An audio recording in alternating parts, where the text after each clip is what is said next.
Good morning, everybody. We're here on the site of the former Boston State Hospital.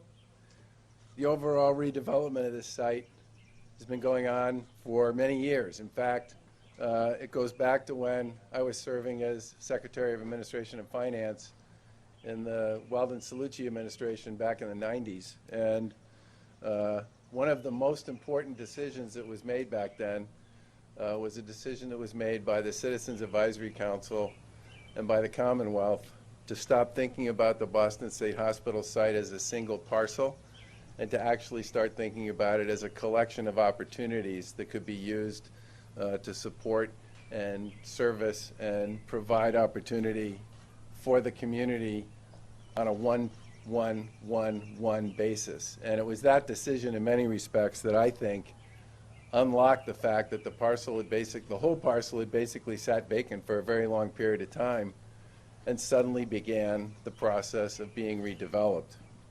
And as we're here today, we're talking about the last big development parcel left on the site. And the last time I was around this big parcel was to make the announcement associated with about a $60 million investment in home ownership programming, which the folks at Mass Housing have currently worked on developing an advisory board for, and will probably be putting proposals out to bid sometime later this year, which is going to be a big opportunity for folks in this community, but also folks in many gateway communities around the Commonwealth. Today we're here to announce the selection of a developer for this final site on the Boston State Hospital site, and it will be developed by several minority-owned businesses, which will create important opportunities for them and for people in this community along the way. But before I get into the details around that, I do want to do my daily update on COVID-19 testing cases and hospitalizations. We're encouraged by the continued progress we've made on COVID-19 with respect to our public health metrics, which allowed us to launch step 2 of phase 2 of our reopening process yesterday. We'll continue to monitor those key public health data as we move forward toward the next phase. I think, as everybody knows, phase 2 started recently, and many new types of businesses started operating as a result. I know it's been difficult, to say the least, for all of those businesses and many of their employees, but thanks to everybody doing their part to slow the spread, many more people are getting back to work this week. Our public health team will collect data over the course of the next 2 weeks and monitor how things are going with respect to those key indices as more and more people get back out and about in their communities, and that will inform decisions we make going forward with respect to additional advancements. Now, as of yesterday, 937 people were hospitalized with COVID-19 in the Commonwealth, which is a 74% drop since April 15th, and 180 COVID-19 cases are currently in the ICUs in Massachusetts. That's also a very significant drop from the middle of April. Yesterday, over 6,700 new tests were reported from across the Commonwealth. 149 new positive COVID-19 tests were confirmed, which means the 7-day average for the positive test rate with regard to cases is down to about 1.9%, and that's a 93% drop since April 15th. Last week, as many people know, the Commonwealth offered COVID-19 viral testing for people who recently attended a large gathering, like the demonstrations and protests to honor George Floyd, and this morning we got the final results of that. Out of 17,617 tests that were conducted statewide, 2.5% came back positive for COVID-19, which is reasonably consistent with the statewide numbers that we see in our daily testing. We're obviously pleased to see that the percentage of positive tests was quite low, considering the frequency and the size of those protests and demonstrations. But we also pointed out that the vast majority of the folks who participated in those demonstrations were wearing masks or face coverings of one kind or another. Many cases they were moving, which I think made a big difference, and of course they all took place outside, which we all agree is a far safer environment than indoors. We're obviously encouraged by the continued progress we've made on many of those public health metrics and are going to continue to monitor them as we proceed through the rest of the reopening process. We do believe part of the reason we've been successful so far with our reopening strategy is due to the work and the efforts of everybody here in the Commonwealth to do the things that make a difference to contain the spread of the virus. Please continue to wear face coverings, practice social distancing and good hygiene, stay home if you're not feeling well, and seek guidance from your medical provider, either using telehealth services, which people here in Massachusetts have adopted enthusiastically, or by visiting them. Most of our healthcare providers at this point are now open and back in business. Keep in mind that COVID-19 will not take a summer vacation. Other states are seeing surges right now. It's a clear indication about how important it is for people to continue to be vigilant, and we want to avoid anything like that happening here in Massachusetts. Just want to make a quick announcement with respect to this year's sales tax-free weekend. This was passed and enacted by the legislature. We signed it last year. We're happy to announce that this year the sales tax-free weekend in Massachusetts will be August 29th and 30th. This break from the sales tax has always been an important way for the Commonwealth to support many small businesses and consumers, but it's obviously especially important this year given the fact that so many of those businesses have just recently reopened. With respect to this announcement that we're here for today, as everybody knows, the Boston State Hospital was closed years ago. This property has been in a course of redevelopment for the better part of the past 20 years.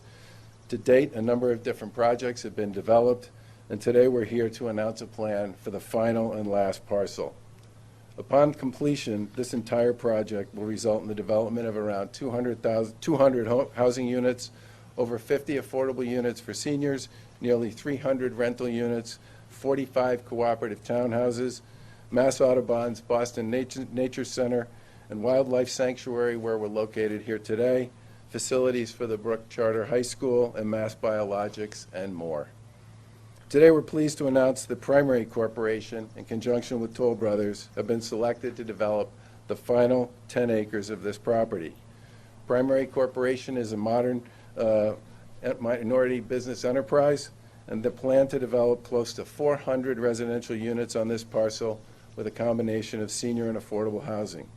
Food amenities, a farming initiative, daycare, and a shuttle bus to Forest Hills MBTA station will also be part of this project. The site will be a truly great place to live and raise a family, with easy access to the T and open space to support a healthy lifestyle and outdoor activities. Kirk Sykes, who's the president of Primary Corporation, is here with us today.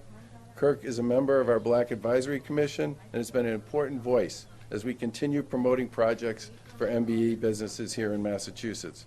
I'd also like to thank the members of the Citizens Advisory Committee and the other local leaders for their hard work, which in many cases has been ongoing for the better part of 20 or 25 years. And I specifically want to thank Representative Russell Holmes for his work as well. He's been a big champion of redeveloping this parcel and this site overall, and especially this particular project.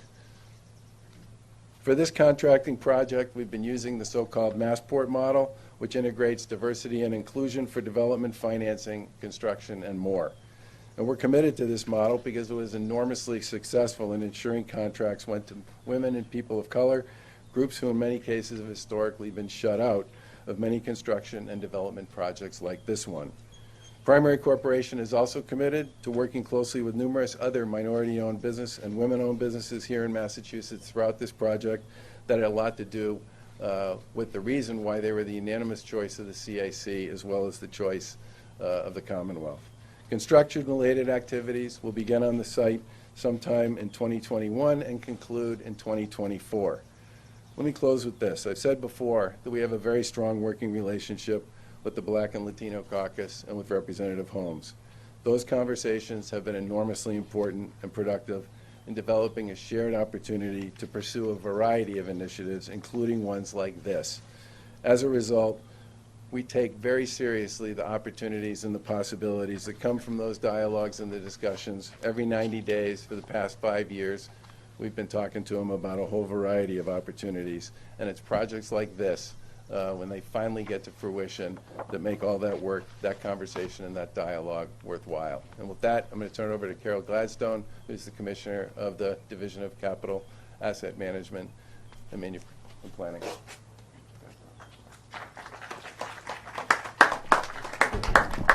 Thank you, Governor. As the Governor said, I'm Carol Gladstone. I'm the DCAMP Commissioner, and it's wonderful to see everyone here today. Thank you for giving us what we call the Corona spot. I think it highlights how important this announcement is to us and to our agency directly. We take a lot of pride in the work that we've been doing out here. And I want to start by actually thanking the Citizens Advisory Committee, which is folks who are sitting back. You can put up your hands. I'm going to actually call people by name. Donna Young is the acting chair. Don Dingle, the vice chair. Royal Bowling Jr., Mary Burks, Joyce Carroll, Mabel Graham, Carmen Kepler, Glenola Mitchell, Shamika Nurse, and Bev Johnson, who's been working as a staff person for them all these years. Thank you all for the work you've done. You guys have been awesome. I want to mention we had a series of large community meetings at the Brook. We held at the Brook High School. We luckily got those in at the end of February, but the CAC has been meeting with our staff through Zoom through this process, and technology can work, and we've continued to work at DCAM to move the business of the Commonwealth forward, and this is a great, great moment. It's wonderful to be here on the Boston Nature Center site, Boston Audubon. This was the first parcel that was developed or was awarded, and we've really come full circle, not only with this, but also with the work that Kirk's going to describe with working with the community gardens. And with that, I also want to recognize Jim Clark, who sadly passed this year, but who has been was an important force all the way through the Boston State redevelopment process. As the governor said, this new proposal will include housing and a bunch of other things, but it comes after an enormous amount of development that's happened already, including over 500 units of housing, the Brooks School, this Boston Nature Center, Mass Biologics. This has been an incredible, incredible effort over almost a generation, and I thank everyone who's helped make this happen, with a special shout out to my staff who are here today, Heidi Green, Steve Andrews, Paul Crowley, Freya Bernstein, and Natalie Sawyer on legal. You guys have helped make this happen. And I also want to thank our elected officials, particularly Representative Holmes, who has helped keep us on target as we've tried to move this forward. With that, I would like to turn this over to Kirk Sykes. Congratulations, and can you share with us some words about the project? Thank you.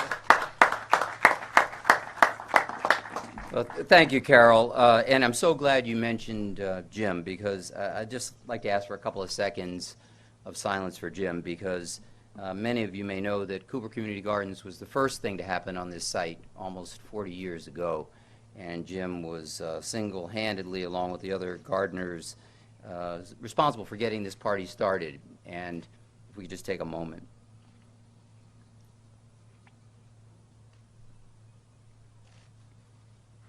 Thank you. Jim would be really proud of today because a lot of great things, as the governor described, have taken place on this site, but what we envision is about to happen is the glue that brings it all together and invites the community in. So first, let me thank the governor and Lieutenant Governor, Commissioner Gladstone, Representative Holmes, all of DCAM that worked tirelessly on this, and then, of course, the City of Boston, the mayor, the city councilors who attend those CAC meetings, and then most importantly, as Carol has already shouted out as well as the governor, the CAC. The CAC has tirelessly, for every month of the last 35 years, showed up and brought the community together at the Foley Building. So could you all stand up one more time and raise your hands, please?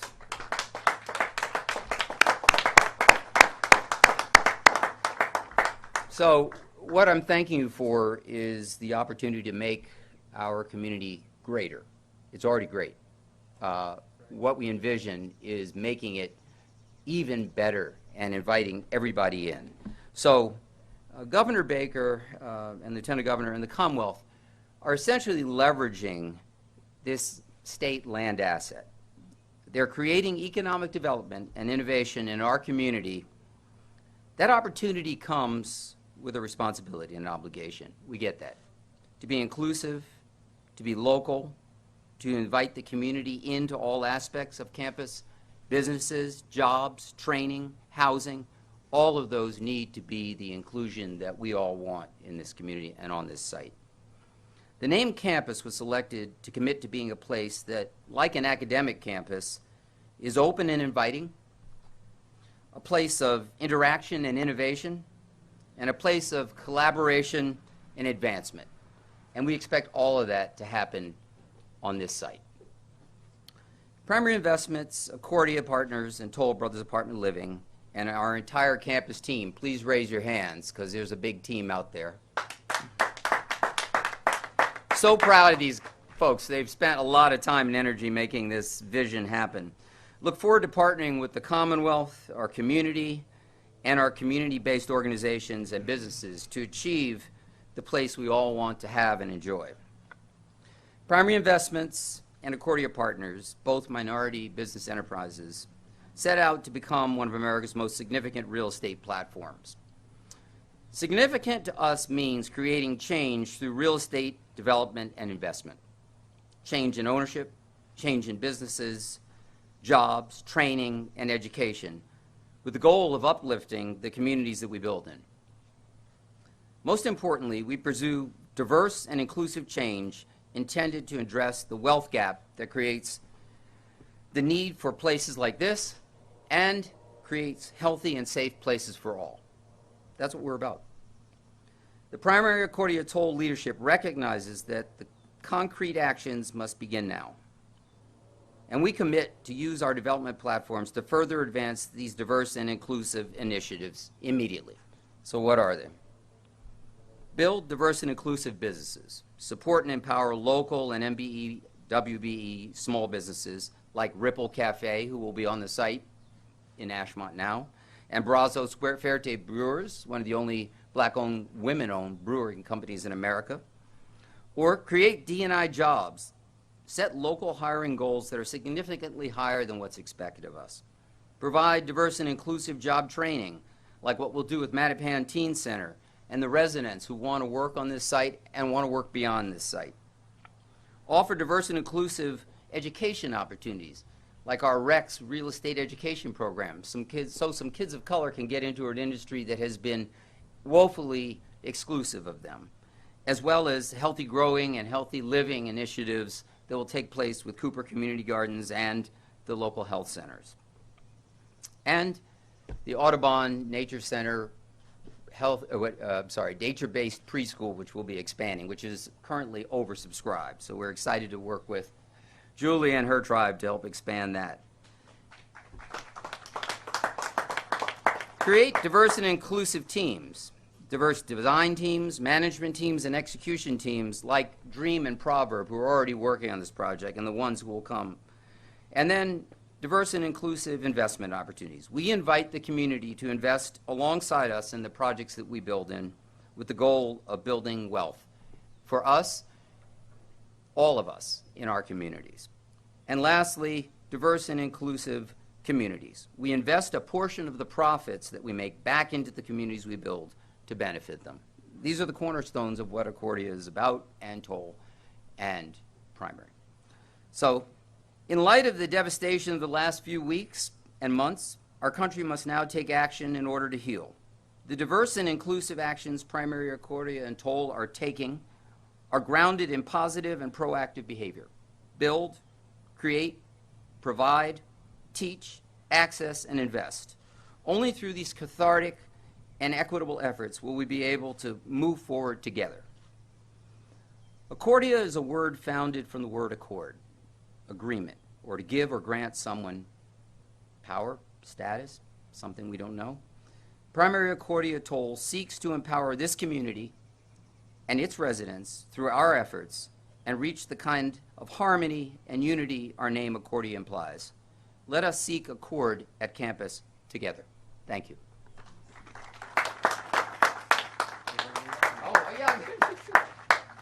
That was called drop the mic, sorry. I could not have imagined any of this would have occurred without our next speaker. You know, a lot of people talk about communities, a bunch of them show up at community meetings, and I'm talking about people who represent their communities. Representative Holmes lives in this community. He lives across the street. He can tell you when the car comes, he can tell you when the car goes. He can tell you if they're supposed to be in the car or not supposed to be in the car. And, you know, that kind of vigilance and commitment and singular, you know, kind of addiction to making this place happen is unprecedented. I haven't seen it in anyone else that I know in a position like his. So, other than the governor and lieutenant governor and Commissioner Gladstone. But for state rep, he is my idea of the paragon. So I'm sorry for the long-winded introduction, but I admire him to a fault. So, Representative Holmes.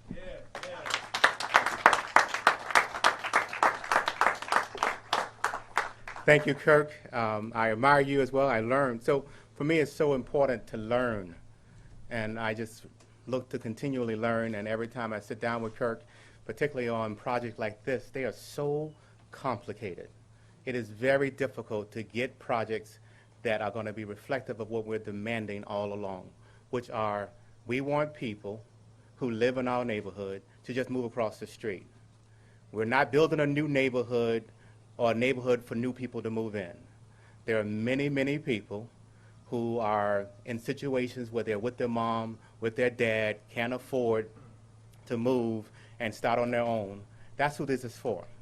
This is not to create a new neighborhood, and it really does astonish me as the representative who represents the blackest district in this Commonwealth that folks still love to say that I'm developing and doing all of this for other people. It's offensive. It's offensive. And so I grew up here, and the governor and the lieutenant governor, I thank you very much, but they have heard me say this often, and I'm going to say it again. I'm not picky. I'm not picky. I just want the best. Just that simple. And that's the best for my neighborhood. And I think people feel like that's just a personal mantra that I have about me personally. And so when Kirk talks about Mr. Clark, I have that about me because of the fact that it is who we are as a neighborhood. And I feel like I owe this back to my neighborhood to demand the best, because we have been demanding the best for generations. And when you think of Mr. Clark, I can tell you, I can remember when I was a teenager and I was in his basement and we would play spades. You know, he would be stern then. We didn't know what he did at the tee, but we knew he kind of ran everything. And so I think about when he passed and how all of a sudden we as a group got together again and were playing spades like we were in our teenage years again. Just the same group, me, Wes, his son, Duck, and others. I say that because of the fact that he was committed to us, not just through things like the CAC. He was committed to making sure he mentored young black men to make sure that we can be strong as we grow up, and that is very important. So when you think of the CAC, and you've heard them acknowledged many times, but you go down the whole list on the CAC, and it's just remarkable the amount of contributions they've made over time. I think of, you know, the person who's now the chair, Donna Young. Her dad was Mr. Evans. And I can tell you Mr. Evans gave me my first job when I was 14 and a half. And before I was 15, he had already promoted me to assistant manager again, a mentor who said to me, we see great things in you, young man, and we expect you to achieve them. And to walk, I can just tell you a simple story again about why I'm committed. I can remember he was the first one that said, you're going across the street and getting a bank account.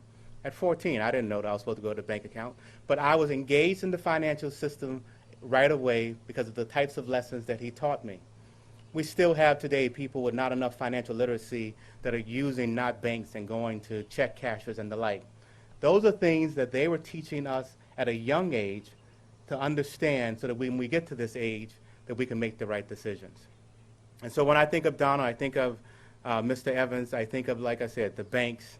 I think of one time when I went and we all were collaborating because we were all excited because I went to Rent-A-Center, and I bought a stereo system. And we were all at the Brigham's bragging about this nice stereo system I had. And Mr. E just gets up.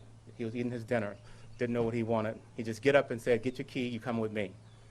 Like, what's going on? He literally took me back to my house, took that stereo system out of my house, took it back to Rent-A-Center, and said, this is one of my boys. He's not going to get into your Rent-A-Center racket. And he walked me down to the hardware store that was in Mattapan Square and said the same thing. This is one of my boys. He doesn't have the $200 or whatever dollars it takes to buy it, but just let him buy it on credit. I'm telling you now, he will make sure he pays it off. Just the lessons that I was taught as a young man by this neighborhood. And it's always offensive to me when other folks want to come and describe my neighborhood by who it is not. So when Kirk and the team came out with all of the others, I can just tell you the community process has been one that I'm thankful that the commissioner listened and was just adamant with Steve and Heidi that the number one voice that we're going to hear in the selection process is the community. Nobody else's voice is going to come higher than the community's voice. Nobody's, whether that be through me, whether that be through the CAC. But when the commissioner talked about what we did, we made sure that this process had the things that were initially saying, oh, we can't do that. We had the presentations for all 6 proposals physically at the Mattapan Library. You want to see them? Come look through them. Don't show up at a meeting uninformed. Go to them, go through them. If you want to see them online, they're online. Review them before you show up at the meeting. And to the commissioner's point, we had 2 3-hour open houses where you can come, review the proposals before the open house, and then each of those proposals would go through an hour's scrutiny, a conversation with the community. And it made each one of the 6 better. All of them were better. And then when we got to the final stage of, hey, let's the CAC and all the others at DCAM make a decision, what they actually said is, this isn't enough. What we actually said is, come back again with your best and final offer. What more? Go sharpen your pencil a little more for what you can do for this neighborhood. And the sharpening of the pencils really came back down to what community benefits are you going to deliver? We heard from the community more. We want a daycare center. We want a specific answer on what that looks like. We heard from the community, we want to make sure that during the day we can shuttle the seniors back and forth to stores. We want an opportunity in the morning to just take a shuttle over to Forest Hills. This is community desire. Not something you would ever hear just standing or sitting down at DCAM or downtown. You just wouldn't hear it. You just wouldn't hear it. And so we also said, we're very happy Toll Brothers is coming in town. Thank you, Bill, for taking this initiative. But we know what Toll Brothers does around the country, and we know what they want to do here in the city. We want ownership. Do not bring us a project that is rental only. We want some of the money. That's what we want. And so sharpen your pencil, figure out how you've done that in the past, and then figure out how we also own part of this project. These are the types of things that we were saying to all the developers. They all had their opportunities. Sharpen your pencils and deliver what this community needs. The governor mentioned about how when he was at A&F, they saw it as a great opportunity to really make sure that we got all of these different sites mobilized and obviously developed. We're at the end now. And at this end, when you come towards the end, now we have to reconnect all of these dots. Now it has to feel natural that the person over in Harbor Commons is coming over to the Audubon. Now it has to feel natural that the person who's over at Mass Biologics is going to eat at Ripple and all of the other places. It has to feel natural that when we did Lena Park, that all the students in this area get a mailer to say, come over to my school. All of these things now need to be connected, not just to the campus design, which now is an anchor for us, but every one of their designs. You see the community centers being built over at Lena Park, over at Lena Development. You see the community center being built over at Cruz. Connect all of these projects so that this community has what feels like an even and natural flow to benefit from everything that we've done on this site, from education to jobs at Mass Biologic to this great nature center to all the restaurants that Kirk is building. It needs to feel natural. That's what it needs to feel. And it needs to be for us. Us. We did not develop a neighborhood for somebody else to move in here. That's not why we developed it. And like I said to you from the beginning, I'm offended when folks believe that I would be behind anything that's not developing for us. And so we announced today this, and we have Kirk as a team, and you've heard me say Bill and Toll Brothers. I've been out to the Kendrick. It is a beautiful site that they did out in Needham Heights. Beautiful site.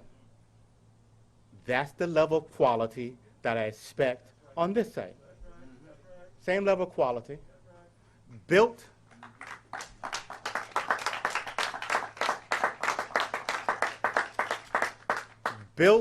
by us.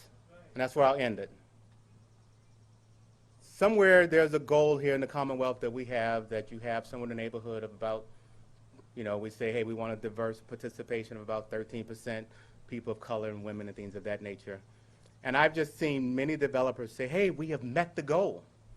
We have gotten, when I see BG and Priscilla and Brother Lowe, I know I gave them a shout out last week with the governor for the post thing, but they're here again demanding that we have the jobs. That's why you're here, right? We have a neighborhood that we live in. My wife and I, my mom, as we can all just walk over from our different places. This is our neighborhood. We do not expect folks in our neighborhood to walk by a site and see 13% participation and think that's successful. This is a neighborhood that is somewhere in the neighborhood of 95% of color.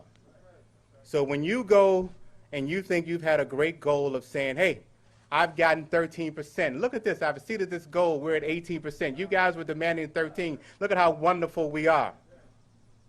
That's never wonderful when 95% of the people walking by your site are people of color. So you might have hit an 85% number, a 13% number, but that still means 85% of the people there are white. That's not what we're expecting. Kirk understands. Bill understands. We want people to be able to walk up, put their name in the little drop box that walks from my neighborhood and go from a drop box to some training that might be needed to a job. Because you knew when they put the name in the drop box, they didn't have that OSHA training. You knew it. You knew it. But you cannot develop in my neighborhood not knowing that you also need to make sure you train us so that we can begin a career here and not just have a job. So thank you, Kirk. Thank you, CAC. Thank you, community. We have put our demands on this project, and we expect you to deliver. We only want the best. Thank you.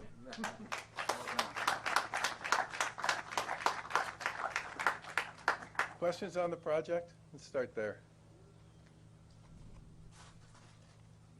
Other questions? I'm a little disappointed with you, and I'm going to tell you why. Because BBCC, which is the Black Boston COVID-19 Coalition, contacted you in April. Did this to meet with you, and you have not met with us whatsoever. And I want to tell you that since that time, my mother-in-law passed away in her nursing home, and you have passed the bill or whatever you want to call it to say that they are not responsible.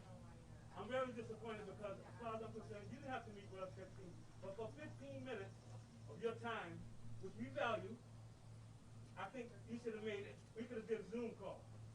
So I'm really disappointed that you didn't do that, Mr. Governor. And I had much respect for you, but to be honest with you right now, I'm really feeling bad.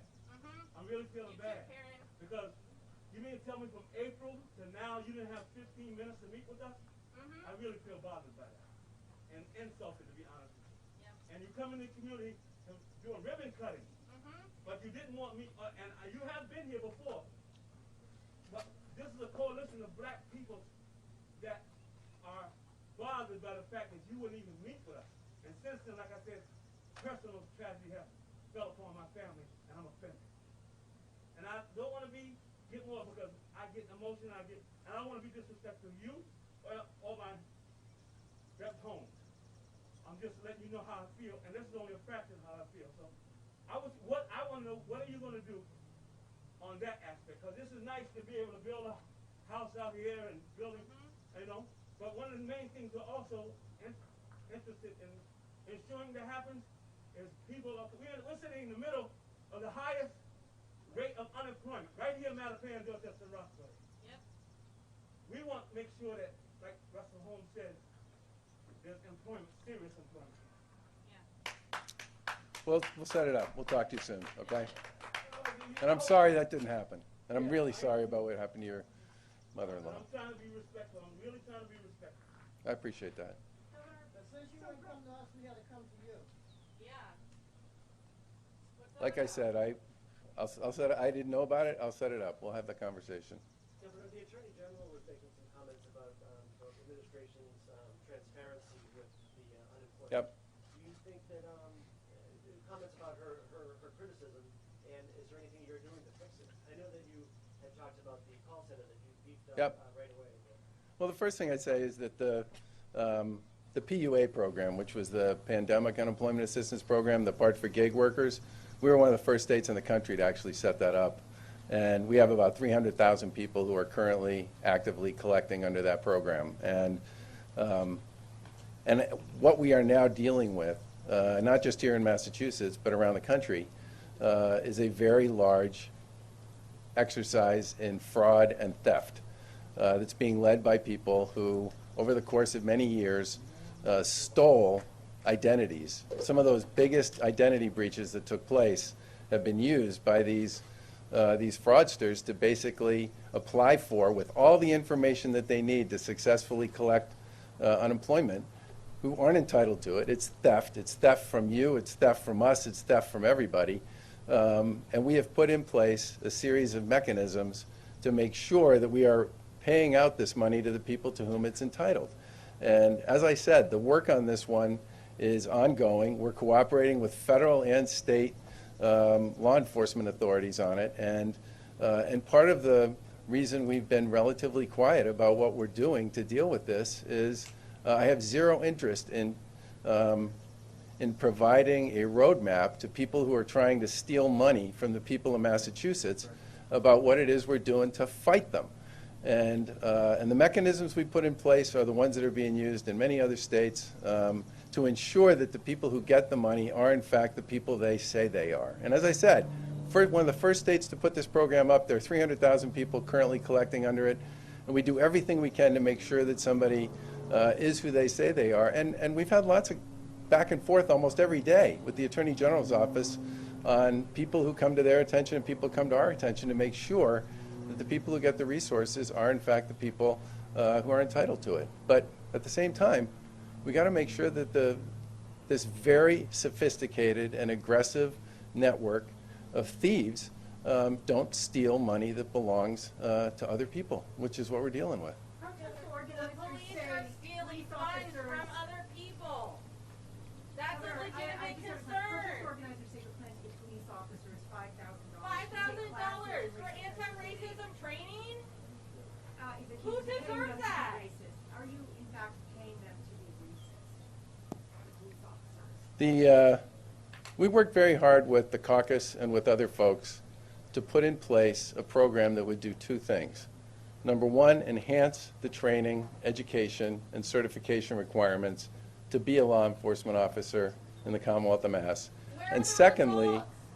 Governor, Where are the results? of I'm that? really hoping this legislation gets passed between now and the end of this session so that we can put this program in place. And secondly, to create a program that we do not have in Massachusetts to actually decertify officers who don't meet the standards associated with that training.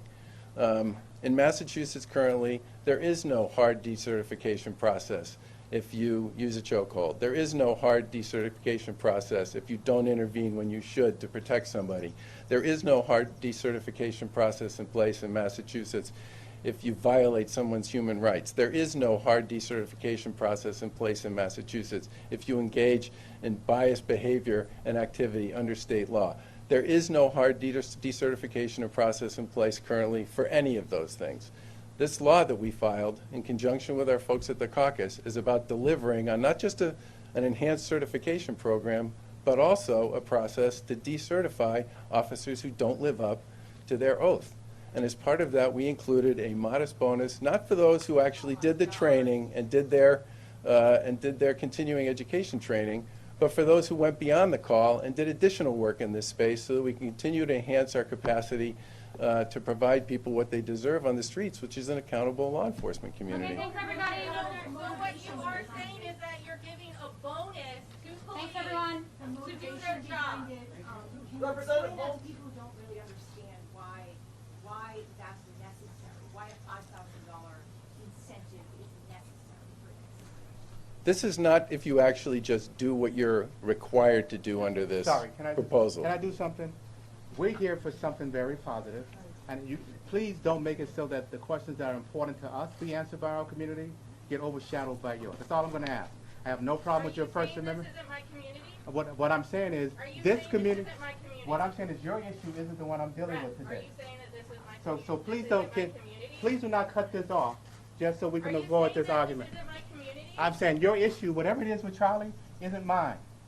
So I can, didn't say it was yours. all right, sir. so please don't take over the press conference because of that. If you could just explain the motivation behind your Clearly, it's not offering. yours. It's for people who go above and beyond with respect to what they're required to do under our proposal. And I don't expect many to do it, but I think it's important. If you want people to up their game, if you want people to perform at a higher level, if you want people to do a better job in serving the communities they represent, and to be leaders with respect to the way they do that, it's not unusual to create a modest incentive for them to do that. And obviously, this is going to be part of the discussion with the legislature. $5,000 is not Thank you very much. Yeah. There are 26, they're called gateway cities. They were hoping to get some extra funding that you had signed off in the fall. What are the chances that that will be preserved now? So there's two elements to this. One is where we land with respect to sort of the general budget. And I've said before that there are a bunch of moving parts on this, and I wish there weren't, but there are. One of the things we did, and every other state in the country did, because of the pandemic, was we moved the tax filing date from April 15th to July 15th, so that people didn't have to file their final tax payments for last year until July 15th. Now, that bought people a lot of time to sort of work their way through some of the issues they may have had with respect to making that payment in April. But the problem with that is we don't know what actually is going to get paid for those tax payments that were due in April until people file in July. So that's a big open question about what the close of fiscal 20 looks like and the open of fiscal 21 looks like. The second question is, because of the nature of the way the pandemic came in and just collapsed the economy, not just here but across the country in April, we don't have a good sort of vision into tax revenue for the next fiscal year yet, and it's going to take a little while to get there. And the folks in the legislature are moving a 1/12 budget, which we filed several days ago to ensure the payments continue into July. But they and we both recognize that we're not going to know exactly where we are on the budget until we get a little more information. And the final thing is we also have a big debate going on in Washington, which we've been very engaged with our congressional delegation and with others about, to provide relief for state and local governments. And at this point in time, I'm optimistic something's going to happen there. Republicans and Democrats, House members and Senate members have all said that they understand this is something they need to deal with. They're probably not going to deal with it until sometime in July. That's going to have big implications with respect to what next year's fiscal budget looks like for the state and for our local communities. But the other thing I would say is between Federal CARES Act money that went to Boston and to Plymouth County, $121 million to Boston, $90 million to Plymouth County, and the $500 million that we put out to the other communities in the Commonwealth, that money can be spent on a lot of the stuff that's associated with preparing for school in the fall. And we've been having regular conversations with our colleagues in local government about how to make sure that they spend that $710 million on things that are going to matter that will qualify under the federal rules for kids in school. Thanks, everybody. Say again? With those cities that were disproportionately get priority, Yeah, under the way it's set up, they do. Yeah, automatically. Anything on this Governor, side? will you commit to meeting with the community On group? this I'll definitely do the Zoom. Yeah, we can't. Obviously, we can't do meetings, but I'll definitely do the Zoom. We Yeah. want to thank Representative Holmes for speaking so passionately and eloquently about the needs of this community. We cannot hear that enough. Those concerns that he spoke out are key to the success and the well-being of this community. So I want to thank Yeah, we'll make that Representative happen. Holmes for his passionate words. Thanks, everybody. I think board is gonna have to have an emergency hearing tomorrow with North End restaurant owners. They say they're getting tons of complaints about lack of social distancing, not following the requirements. Obviously, they extended outside. Are you hearing those complaints, and are you concerned it could lead to a strike? So the first thing I would say about the rulemaking associated with almost everything we've done on the phased reopening is it was designed specifically to be a phased reopening with protocols because we were concerned about a return of the virus. And people in Massachusetts have done wonderful work, mostly one at a time, on their own, over the course of the past several months, to take what was a 30% positive test rate back in April down to a 2% positive test rate today. And I think the results that came out of the demonstrations and the protests, 2% positives, 17,000 people tested, literally thousands, tens of thousands of people in Massachusetts who were involved in those demonstrations, is a big indicator about how important it is for people to follow the guidance and the rules. And I look out here, and the vast majority of the people here are wearing masks, which I really appreciate. This stuff works in reducing and preventing the spread. And our colleagues in local government get that, and I would argue the vast majority of the businesses, restaurants, employers, they get it too. So I think it's critically important for Boston or for any other community that's worried about whether or not their employers are living up to not just the intent of some of these rules and protocols, but the reality of these rules and protocols. If they don't think they're living up to them, they should do something about it, because in the end, the way we create additional economic opportunity, the way we help people get back to work, the way we deal with so many of the issues that create super high anxiety for everybody around the Commonwealth is by containing the virus and ensuring that people can get back to work. Representative Holmes, could you address, are you satisfied with the governor's police reform bill? Does it need to be amended in the House? What are your thoughts on that? So as we discussed last week, it was the beginning. And so when I hear the issues around the $5,000, Shama, I understand that wholeheartedly. It'll be discussed. The House is going to have a version, the Senate's going to have a version, and we have the governor who came out with the version with us in the caucus last week. I think what I've heard so far is 98% of the bill people are in favor of. So when the governor responded to the things he responded to, those are things most important to me, right? So being able to decertify an officer, as is what I said last week, is what's most important to me, period. Period. You cannot continue to walk our streets and I not know who you are and I not be able to yank your license. I mean, so I don't want to get too much into sausage making, but we've gotten a broader commitment for even more work from the House and the Senate, and I ended the press conference last week saying the same thing I'm saying now. Prove it. Prove you can get it done. The governor put something on a sheet of paper. I haven't seen anything yet on a sheet of paper from the Speaker or the Senate President. I'm waiting for that. And then I'll see if indeed theirs is broader. We'll see if theirs is indeed more comprehensive. We'll see if theirs is indeed including use of force. We'll see. My wife is giving me instructions that my jacket or something isn't correct. But we shall see. And then once that happens, then I'll be able to say, when we get House, Senate, governor's plan, then we'll, I'm sure, negotiate or talk about this $5,000 or $2,500. I am sure that's going to be a part of the mix. May not land back on this desk, but I want something signed. That is what my community is telling me more than anything. And I'm not going to get lost in all this other stuff that you guys are getting lost in. I want a decertification bill signed, period. If I can get the use of force in, of course, I want all of Liz Miranda's stuff in. I want that stuff in as well. I signed onto the bill, her bill yesterday, and I'm going to advocate strongly for it. And I want something begun around civil service, period, no ifs, ands, or buts about it. I cannot tell you enough how horrible it is to have a police force that is 95% male, 90% white. That's just unacceptable. I said it last week. We have to have a police force that is much more reflective of our Commonwealth, and that is all that this comes down to. Thank you. Thanks, everybody. Thanks, Carol. Really well done.